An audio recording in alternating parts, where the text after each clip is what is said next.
What's going on, Los Angeles? Welcome back to the LA Football Show here on the LA Football Network. We are live for your UCLA Bruins edition of the show every Monday moving forward, 7:30 p.m. Pacific time, talking all things UCLA Bruins. We're live. That was a bad mess up there. But yes, every Monday, 7:30, UCLA Bruins talk on the LA Football Show. You can catch us live on the YouTube channel, either LAFB Network, the main channel, or our UCLA channel, or on the website, lafnetwork.com, Facebook, Twitter. We're everywhere, anywhere you get your podcasts, obviously right after. For Jamal, Madni, I'm Ryan Dyrud. Thank you all for tuning in as we talk about our mighty Bruins. You know, it's the off season. Not a lot going on.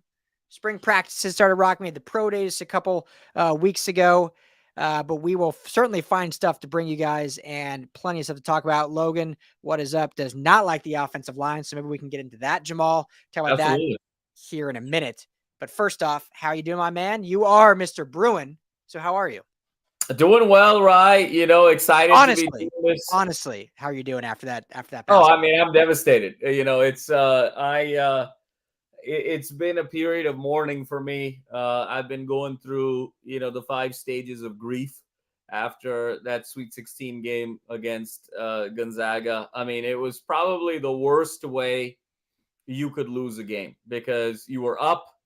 I was going to go to the Elite 8 game in Vegas with my dad, with a couple of UCLA buddies.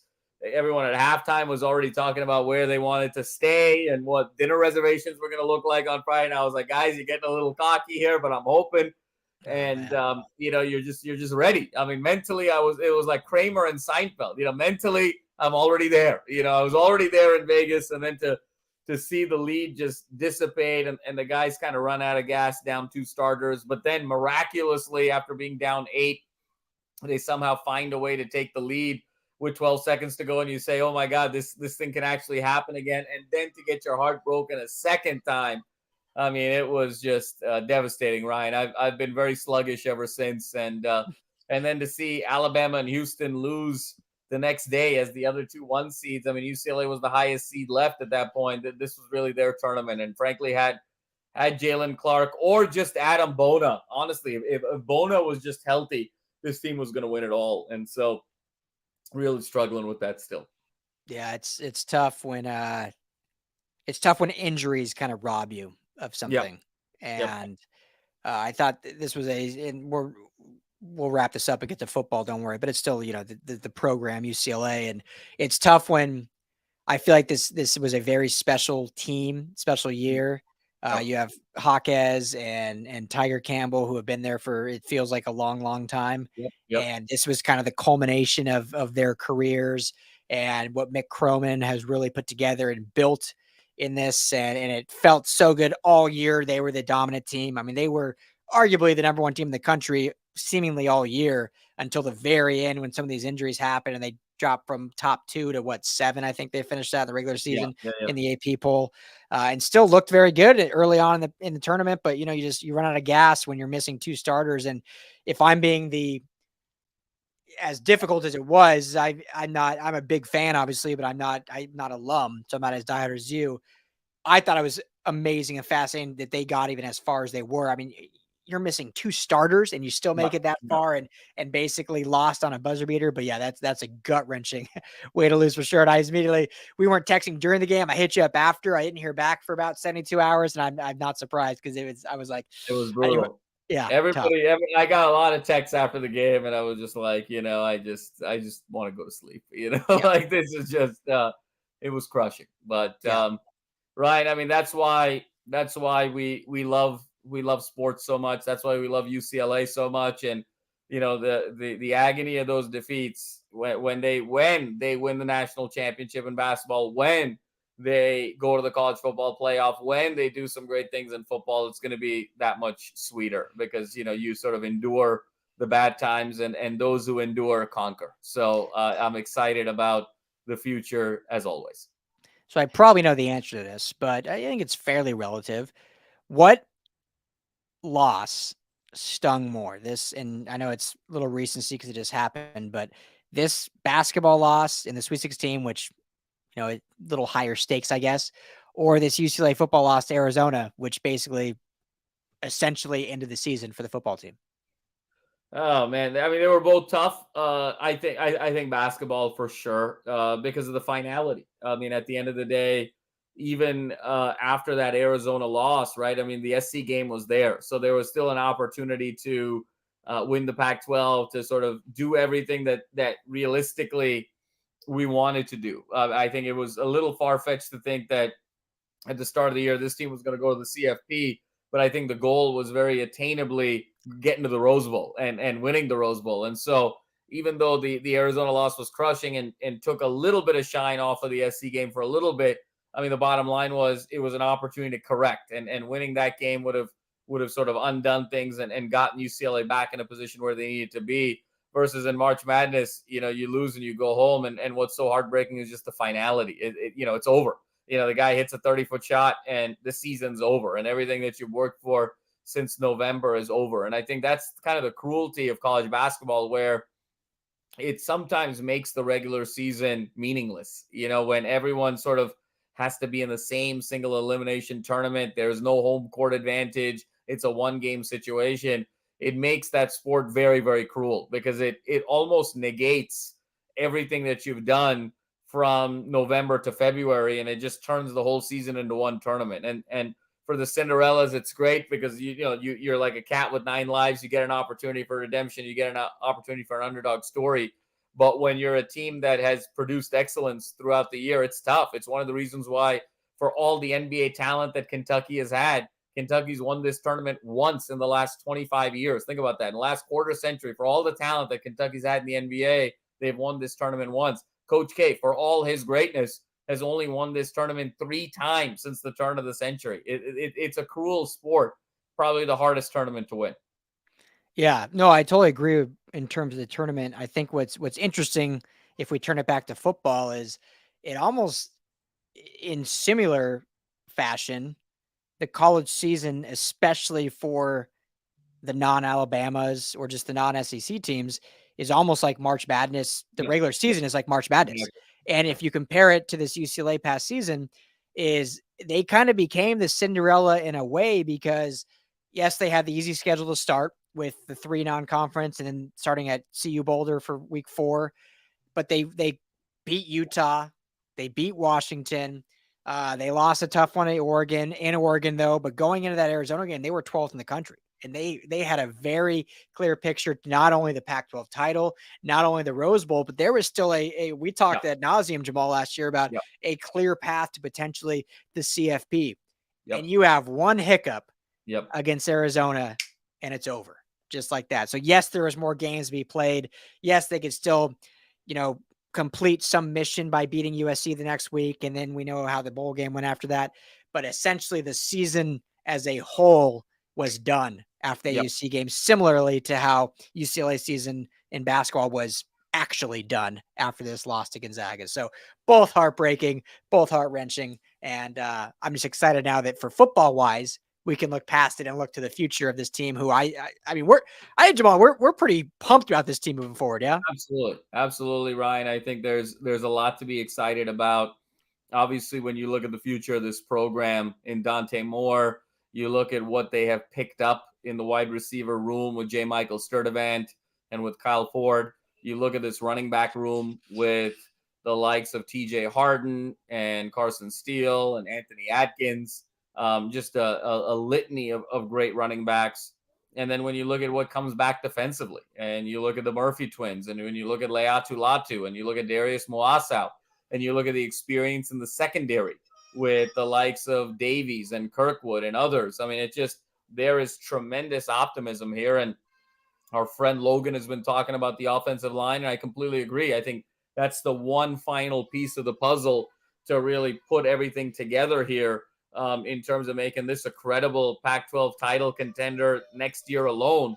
And I think the challenge there, Ryan, is going to be, we have to remember where the offensive line started last year.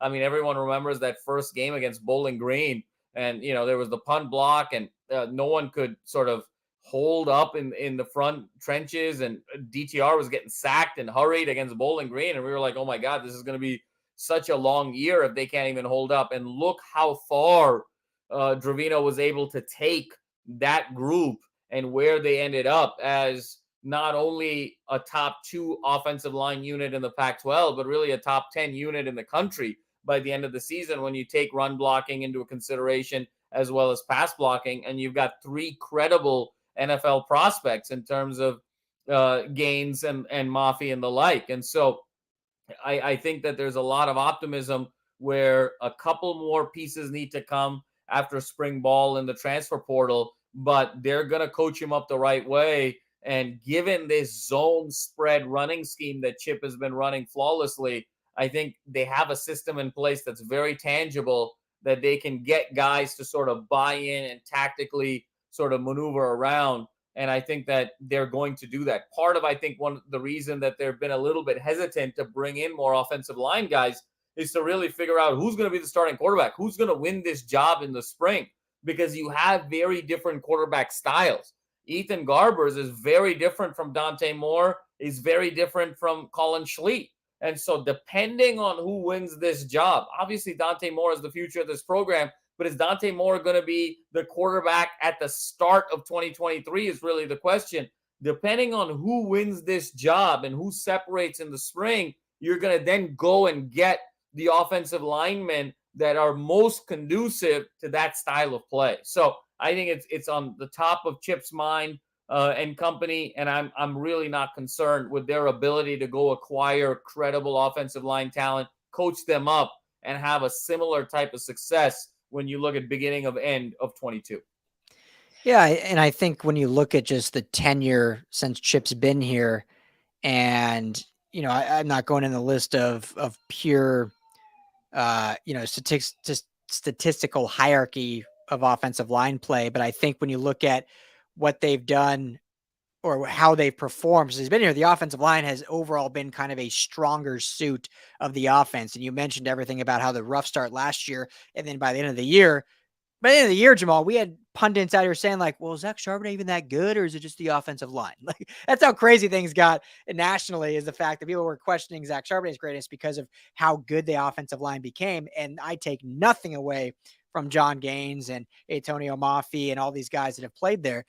But I think the scheme and the coaching has definitely benefited some of these players in the improvement, and especially the quickness of the improvement. So at this point, I understand the concern on paper, but I'm not ready to be concerned overall because of what we've seen transpire over the last 5 years and how that transition has happened in a very quick race. And I agree completely with what you said about seeing after the quarterbacks come in and who's actually going to be the starter. And then if there's a certain type of player they want to go after to benefit that style of player, I think that'll come to fruition as well. So yeah, I'm really not concerned about it. I think it'll be all good. Yeah, and I think, to Gilbert's point, and I love the comment there, right? Obviously, you don't know what you have until they all play together and they mesh together. But college football is all about talent acquisition and then talent development and then recycling that year over year. And so more than any player, it's about having a system in place. And when you have a system in place with the right offensive line coaches that UCLA has, and the right scheme, more specifically, this zone spread, zone read running scheme, and you're sort of coaching the offensive lineman to doing very specific things based on that scheme, that predictability happens year over year. It's very different than if you're having coaching turnover, system turnover, where you go from a running team or a spread team to an air it out team to a more balanced attack. And year over year, you don't know what you have. With Chip, everything starts with that zone spread running attack, and then everything plays off of that in terms of play action, in terms of bootleg and sort of reverse direction with the quarterback, in terms of moving the pocket around to be able to throw the ball down the field. So, Gilbert, what we're saying is that we really believe in the system that is in place with the likes of Dravino, with the likes of Chip, with the ability of now associate head coach Deshaun Foster to be able to get that talent. Because when you look at the jump that was taking place from September of 22 until December of 22, that offensive line looked completely different from Bowling Green to Pittsburgh. And we're expecting that jump to take place again in 23, given who is in the roster. Yeah, definitely. So, and Dirty Chai, what's up, my guy? DCD. Oh, man. We can't have any Bruin conversation without DCD. Dirty Chai Decker, the man, the heartthrob of the greater Los Angeles area. I got to say, Will Decker is either dating beautiful women, going to Vegas, or testing out great burger joints in LA. I mean, when I grow up in life, I want to be Will Decker because that's the lifestyle. I mean, that's every guy's dream. You either date beautiful women, you go to Vegas, or you're taste testing burgers. I mean, or you're talking UCLA football. I mean, What else is there to do in life? I mean, we should all strive to be Will Decker when we grow up. Wasn't Will at like a Miley Cyrus concert recently or something? Will is everywhere, man. Will is the concert. Will I am. Will he is. That's what it's all about. Yes. Will, for those who know, is our host of our Bruin Bio. Will, if you're at home doing nothing, feel free to jump in here. I know you have the login info. You can jump on in here and continue this conversation as we're live. So I will not be upset at all of a sudden you pop in. But anyway, so yes, completely agree about the offensive line. I think it's better than is on paper right now. I'm not concerned at this point to see what happens. So Jamal, should we do some over-unders? Love it. Let's do it. To round this out. So let's look at potential. Now Will says send me the link. You don't need the link. Just get in here. You can just log in. You're admin. But I'll send the link anyway here in a minute. So let's start with the running game here, Jamal. And so last year, rushing yard gains. This isn't obviously just from Zach Charbonnet, but total yards gained 3,326 yards. Fantastic running unit from Chip Kelly and company. Obviously, the bread and butter of that was Zach Charbonnet, but Kaz Allen was very integral to that, especially in that Arizona State game. He also will be gone heading into the draft. We saw TJ Harden really come on late in the season and helping with that. Keegan Jones, the big speedster on the outside. And so keeping the ladder around and then adding two more over under this year. You lose the big name, Zach Charbonnet, who we've said many times is if he's not the number one back, if it's Bijan Robinson, he's certainly the number two back in the draft. That's a huge loss. And yet this running back room might be better. I mean, what's the over under for you? 3,026. When you break down 3,300 yards rushing, I mean, that is coming to roughly 250 yards per game over 13 games. And so when you sort of break that down at 250, there's my guy, Will Decker. There he is. What up, fellas? This is fun, man. I appreciate the invite. I love it. When you break that down right at 250 a game, and when you look at the likes of Harden and you look at the likes of Steele and you look at Adkins kind of being the hammer and you look at Yankoff, I mean, what you're essentially saying is you've got four guys credibly that can run for 10 plus carries in any particular game, especially given, I think, some uncertainty at quarterback to start and sort of breaking them in. I'm going to go over on 3,300. I think they're going to cross 250 yards rushing per game, given Chip's style and what the expectations are. I love it. So, Will, you were jumping in. I'm glad I told you had admin access. Just get in here. You don't need the link. You just log in and go. I'm glad you're still in. Will Decker. I'm glad I got the permission, man. I'm happy to be here. It's going to be fun. But yeah, anytime you guys are talking Bruins and you guys want to, add us to the mix, I would love to be a part of it, man. I talk Bruins 24/7 anyway. You're the Bruins. You're our Bruins guy. So we do this show as an extension of LAFB show, but you are the Bruins guy. So because you're joining it, I don't know if you heard the prelude, but basically to wrap this live session up, we're going to do over-unders based on last year. So last year, 3,326 yards rushing. Do you, Will, think the Bruins go over or under that for 2023? I think they actually go over because I think it's going to be more of a committee-like approach. I mean, Carson Steele was the number one running back recruit in the transfer portal, 1,500 yards on the ground. TJ Harden, Madman knows how I feel about TJ Harden. I think this guy is the truth. I think he is the next NFL running back that Deshaun Foster is going to promote to the next level. I think Adkins is the sleeper too. I mean, How much fun does it sound to tackle a 250-pound running back that is also 6'3"? From Army. Army, who is like a former, this guy's like a superhero. It's like a Marvel complex coming to our guy Adkins. And you just add him to the mix. Keegan Jones is another name. Yankoff. I mean, that was kind of the joke I put in there, but he's still on the roster. He made some plays when he was out there. So I don't see why not. The only area I'm concerned is the lack of rushing yards that may come from the quarterback position, as I think it will be more of a pro-style approach. But if we're going just from the running back room, I go over by a long shot too. Yeah, I mean, so I'll round out the horses here and completely agree with both of you. I don't need to add too much because you guys all said it great, but I just think as great as Charbonnet is, and this is no slight on him, but now the depth they have is unbelievable. I mean, guys, is this the best running back room in all of college football? I mean, you're going to be hard pressed to find any other program that's 1 through 5 as good at running back as UCLA is. And obviously, some programs, the Georgias and the Alabamas and LSUs, their ones are going to be greater than the UCLA ones. Their twos are going to be greater than the UCLA twos, just in terms of who they're going after. But if you go 1 through 5, I think you're going to be hard pressed to find a running back room as deep as UCLA's in America. Yeah. And I still I hate to harp on it so much, but I just go back to that Arizona State game where arguably the best back in college football, Zach Charbonnet, is not playing, and not even your true running back threat in Kaz Allen rushes for the most 100 yards and 2 touchdowns. And now and now they bring in the likes of Carson Steele and these other guys. And so, yeah, so I agree with you. We are going over on that. Okay.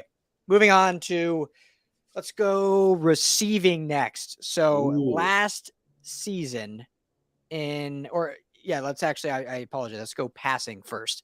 And this is going to be tough because we have no idea who's going to be the starting quarterback. But last year with DTR at the helm and a few kind of spot positional starts from Garbers, you finish total from the team 3,463 passing yards. I'll start with you, Will. Over, under in the 2023 season. I am hammering the over button on this. Hammering the over button. You look at the quarterbacks that are coming in and competing for the starting job. Garbers, a guy that we can't underlook, very much the pro-style quarterback. And, Wayne Cook and he came on the show last week. We were discussing, hey, with the offense at times, it looked better when Garbers was out there last year. There are some cases to be made that, maybe the pro-style look, especially, with how good the run game is already, could be such more of a dynamic thing for UCLA moving forward. So you got Garbers. Dante Moore can use his legs. He's more of a pro-style quarterback. So if he does get trotted out there, they'll be there. Collin Schlee can kind of extend plays. He's a very accurate passer. He's more than capable of going for it. I think the underrated, part of this, we did a wide receivers, ranking, Madman, or quarterbacks ranking. A lot of it comes out of the weapons you have. UCLA, it's very similar to the running back room. We may not have that solidified number one on top end like different teams have, but the community approach they have, whether it's Sturdivant, Kyle Ford, Cam Brown, TMA, Logan Loya, all coming back, I think that's a recipe for success, and I think it's going to be a well over. That is my lock of the prediction sequence, the over for UCLA passing yards. Love it. Love it. Don't disagree. Jamal, your thoughts? I love Thriller's analysis. He and I rarely, sort of deviate. I have to sort of interject and just math has to sort of come into this at some point because, 3,400 yards passing is, again, over 250 yards passing. And so when you're like, we're going to go so far over 250 rushing and so far over 250 passing. I mean, you're talking about a team that's potentially going to average 600 yards of offense a game. And not putting anything past Chip in terms of being able to do that. But I think that given the new quarterback, whoever that, even if it's Dante, I think there's going to be a couple games of adjustments. I think even Schlee, playing at this level for the first time, Garbers being sort of the full-time guy for the first time. I think there's going to be a little bit of adjustment those first 2, 3, 4 games. And I think as a result of that, it's sort of a law of averages thing. I'm going to go slightly under. And I think this is going to be a team that is going to potentially average 275 to 285 yards rushing, and then average maybe 220 to 230 passing. And that's how they're going to get their 520, 510, 520 of total offense. So that's kind of where I see it is slightly under on the passing side. Yeah, for me, I think it comes down to, and I mean, this is all just speculation and hypotheticals, but to me, it comes down to who's actually going to be your starting quarterback. I think if it is a Collin Schlee, I think maybe that passing number goes up, seeing what he's kind of done through his career, being a little bit more established, being more of a kind of a pocket guy that has athleticism. If it's a Dante Moore, who is as great as he's going to be, he's a true freshman. I mean, you don't want the guy throwing 300 yards a game, because that maybe alludes to maybe other things are not working on the offense. You kind of want him to be able to relax into it and, hey, let's run the ball 300. Let's run the ball 400 times this season for 300 yards a game and let Dante Moore throw it for 180, 200, just because we're trying to ease him into it. So I will, because I believe it's going to be Dante Moore starting, I'll agree with Jamal. I think it'll be just slightly under, not because of lack of talent or skill, but just because the game plan more alludes to, hey, we're going to just run this damn rock down the throats of the teams we're playing. Will, you want to add something else? Yeah, and it's a very optimistic take, and I think Badman knows me as the most optimistic man in the Bruins space. But it's the wide receiver room I laid out, and I would argue it's the deepest tight end room coming back in the Pac-12. Yeah. Matavao coming, Habermill coming back, Carson Ryan, who showed some elite flashes. So if they do not reach that number, it's not going to be from a lack of talent. It's, hey, we're up 28-7 in the third quarter. We're running the ball the rest of the game. Right. If talent put it out there, they have the talent to reach that. I am fully confident. And, it's going to be one of the better quarterback battles in all of college football coming this spring. So, man, get your hats on tight, boys. It's going to be a fun spring that's going to be open to the public. Like, what more can we want as Bruins fans? It's going to be epic, man. It's going to be epic. No, it's going to be a blast. It's going to be a blast. And that's a great transition. So, obviously, passing yards is computable to receiving yards. It's the same thing. So, we'll just go with leading receiver, which obviously everyone knows was Jake Bobo, who led the team with 817 yards receiving. So, over under, start with you, Jamal. One of these UCLA Bruins receivers goes over 817 yards receiving. Over. And I think it'll be Kyle Ford. I think Kyle Ford is going to be the guy that will be number one. I think that when you look at everything that he can do in terms of just the intermediate pass game, but also kind of go down the field a little bit. Sturdivant is that kind of home run threat. TMA, obviously, he's got his spots. Loya, Cam Brown. But I just think for a younger quarterback in a new system, you're always looking for the big target first, and I think as you sort of settle in, I think Kyle Ford is going to be wide receiver 1 this year statistically, and I think he's going to get to 1,000 yards. All right. I love that. I love Kyle Ford. Will, Your thoughts? Yeah, dude, I don't think I've gotten to talk to you, Rye, about when Kyle Ford came to UCLA. I think that's such a big commitment. And I think it solidifies the outside as a big-bodied receiver, but I'm actually going to go in the opposite direction. I think it's going to be J. Michael Sturdivant, man. And I think it's more so the outside speed that this guy possesses. He's a big play machine waiting to happen. You saw the track times he had in high school. You saw the plays he had where he even blew up UCLA's defense. It's not going to be from maybe the volume he's going to get. It may be like those 2 or 3 catches, but that 75 yards and a touchdown type of performance we're going to get from J. Michael Sturdivant. I just think big plays are more likely to happen with him. I think Ford's going to have a great season as well. Maybe more so using the red zone with that like big frame that he possesses, and then you can just throw the fade route to him. But I'm going Sturdivant. I think Sturdivant's going to be the guy, and he's going to go over.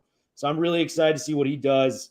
Come fall, man. Football season can't come soon enough, man. I know it's freaking March right now, but God, I just get jazzed up talking about our Bruins, man.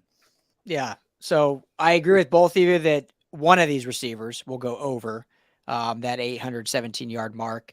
I love Kyle Ford. Been a fan of him ever since he was recruited out of Orange, I believe. And, loved him at USC. And it was so sad when he transferred. And it's like, oh, but he's going to UCLA. So he's staying in LA, which is great. And I think he brings so much talent and skill to this room. He's going to be so integral to this offense for certain situations. My only thought with him is never more than 20 receptions. He's had 1 reception, 19 and 20 of his entire career so far. Now, obviously that can change, and I think it will change this year. And I think he will absolutely demolish that and probably double that in this Bruins offense. But that's asking a lot to go from 20 to being a 60 to 70 reception guy leading the offense. Whereas Jay Sturdivant, as a redshirt freshman, 65 receptions just last year, almost 800 yards in a pretty prehistoric Cal offense, if we will. So I will agree with Will on this one, and I would say Jay Sturdivant is going to be your leading receiver. But I think here's what I'll say. I think Kyle Ford's going to lead in touchdowns. He's going to be your touchdown machine, that jump ball guy, maybe the deep ball threat. Sturdivant's going to be your kind of move the chains guy to get you the yards needed, and we'll probably finish close to 1,000 yards. Kyle Ford's going to finish over 500 and kind of cement his college legacy here. So either way, it's going to be great for both guys. But I'll go Sturdivant as your leading receiver. I love it. I mean, the one thing I'll say about defending Cal Ford is Sturdivant didn't have to line up opposite Michael Pittman Jr., Drake London, and Jordan Addison, So, you have to sort of discount the stats a little bit. But he had to line up with Jack Plummer in a terrible Cal team. So, who's at fault here, We can go either way. Oh, it's so true. So true. Okay, last one here, and we'll wrap up the live show. Thanks for everyone for hanging out with us. Defense. I'm not even going to pull up stats from last year. Let's just say we think it's going to be a lot better this year with the new hires, with the return, as you mentioned, Jamal, at the beginning. Like, they're bringing everyone back basically, which is extremely exciting, and some new coaching hires that have gotten younger and more intellectual, if you will, at the position. So over under top 30 defense in college football, which if they finish top 30, gentlemen, I mean, this is a team that can do some noise next year. Jamal, I'll start with you. Or Will, I'll start with you. We're winning the whole thing if we're top 30. And everyone knows me as the guy that hammered the over for the passing, the rushing. In my heart of hearts, I don't even think I can go there just yet. I want to be talked into it. I want to be swayed. Top 50 is the goal this year. So if we get in the top 50, maybe we can start looking, down the line that we can get into those top 30s. Maybe even top 20s in a very optimistic future going forward. But until I see pen to paper and we can officially be a top 50 defense, top 30 is just a little bit too much for me. But, I mean, Madman, we talked about this. Like, is this the deepest UCLA team we've had probably since the Kendricks, the Brett Hundleys, the Anthony Barrs, the Franklin? I mean, every position group outside the offensive line is loaded with talent, loaded. And I feel very confident that even if our defense isn't in the top 30, we're going to be in a damn good bowl game, if not in the Pac-12 championship next year. So, man, I'm stoked. I'm fired up. And top 50 defense, that's where I'm at, not top 30. Yeah, no, Rye, I mean, if this is a top 30 defense, they're in the CFP. I mean, that's the bottom line, So I think it's going to be, we've got, Lynn now coming in as DC. He's younger. He's hungrier. Deshaun Foster is going to have more oversight now as associate head coach. So he's going to be sort of spilling over on that defensive side of the ball as well now, having that greater level of oversight. We know what Ken Norton Jr. brings to the table with the linebackers. I love this team in terms of just composition and continuity. When you look at the return of the Moasaus, when you look at the return of the Latus, I'm a big John Vaughns guy in sort of that hybrid Derwin James type of role this year.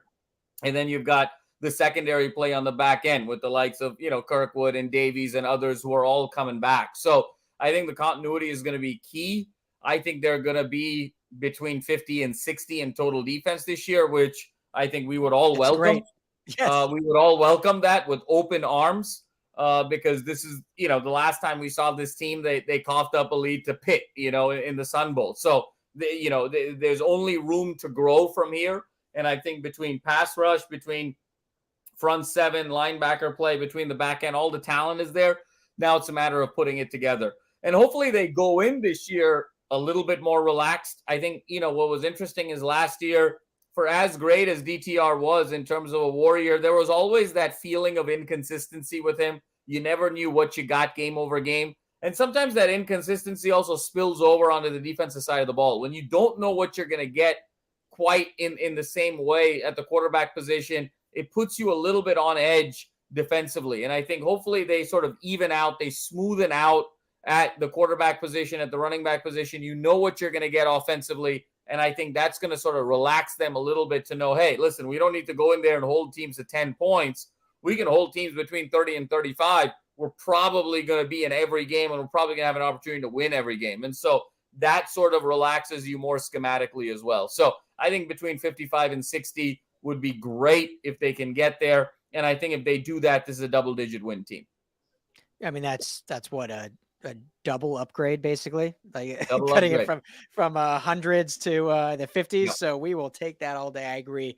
30, I wanted to put out there, but that is that's a stretch, if you will. And that would be unbelievable. I mean, Coach Anthony Lynn's son better win, coach of the year if they go from 1 something to 30, and might even win it if they go from 1 something to 50. So I totally agree. And the crazy thing here, guys, is, and this is what we'll end with, is even last year with how bad the defense was overall, we saw stretches of really solid play. I mean, that Utah game, that defense was extremely good against that Utah offense. I mean, they shut down their run game. They kept Ken Rising in check. They obviously gave up some yards between the 10s, but they really clamped down in the red zone. And so if they can just get that consistently over the course of a season, again with Washington as well. I mean, they were great against Penix Jr. and Washington in that first half. And then we saw the second half where Washington was just throwing everything they got and kind of poured it back on and came back late. But if they can get consistency, and hopefully with this new coaching regime and some of these players coming back and some of these new guys coming in, we'll see that. So I think 50 is a solid spot. And as everything you guys said, the offense where it's at, the depth, the defense, if they can get to 50, this is going to be a team that is going to do a lot of damage in college football and has a legit real shot to win the Pac-12 in the last year they are in the Pac-12 and do some fun things. And it's going to be a hell of a lot of fun covering them with you guys. And anything else you guys want to add before we wrap this up? Well, the one thing I'll say, Rye, is there's a lot of conversation right now in the Pac-12 about obviously all the premier quarterbacks that are coming back, Caleb and Penix Jr. and Bo and DJU and Cam Rising and so forth. But I think UCLA, talent-wise, is as talented as just about any team in the conference. I think SC probably has slightly more talent, marginally right now. But outside of that, I don't know if there is a squad, 1 through 60 that is as talented as the UCLA Bruins. And so as long as they get credible quarterback play and not have too many mistakes from an interception standpoint and a youth perspective, and as long as they don't give up the huge plays defensively and they can kind of just keep things in front of them and live to play another down, and they sort of limit the penalties. I mean, 3 things, limit the picks, limit the big plays, limit the penalties. This is a team that is going to be right in the mix of the conference championship race deep into November and in early December, and with an opportunity to play in that Pac-12 title game. So as much as we thought this may be a rebuilding year when they lost so many guys at the top of that roster, the combination of what Chip has been able to do in the transfer portal, and then, of course, the coup d'etat of Dante Moore coming as the future of this program, it's been a seamless transition, and 23 could be the best year yet for UCLA football this century. Totally agree. Will, anything else to add? It's only crazy until it's done, and this is the year, fellas. And we don't even have Washington and Oregon on the regular season schedule for next year. Yeah. I mean, Washington was the top-ranked team, coming back after all is said and done from college football. Oregon, Bo Nix was a legit Heisman candidate. That offense is going to be rolling. We don't have to see those guys. We just got to take care of business in the regular season. Utah's going to be tough. SC is going to be tough. Oregon State is going to be tough. Mm-hmm. Arizona, I think, I have them as this year's Oregon State. I think they're going to be a very credible team. Jaden Delora coming back, Cowan and Tataroa McMillan coming back. But, man, if everything aligns with this talent, the level of talent this roster has and the new coaching, this is the 11-win year for UCLA. This would be the record-breaking win total for UCLA this year. And I am so excited to be able to cover it with you guys, bro. It's going to be an awesome, awesome year, dude. And then the last thing I'll close with, just like and subscribe the UCLA LAFB channel, man. We're doing great, great things, and LAFB in general. Big year on the horizon, fellas. Big year. Yes, so much to be excited about with this team, with this city, with this network, all of the above with these guys. So thank you all for hanging out with us live every Monday night at 7:30. We will be doing live UCLA talk. Will, you are welcome to join every single Monday if you want to. But regardless, will be doing our Bruin Bible show every week as he has been doing. So make sure everyone tune into that because he's the best in the business. We just pick up the scraps from him over here at the LA Football Show. So, gentlemen, thank you. Will, thanks for jumping in. Jamal, thanks as always. And thank all of you guys for listening and tuning in. This is the LA Football Show. We're out till next time, next Monday. We'll be back later in the week for the podcast. Talk to you all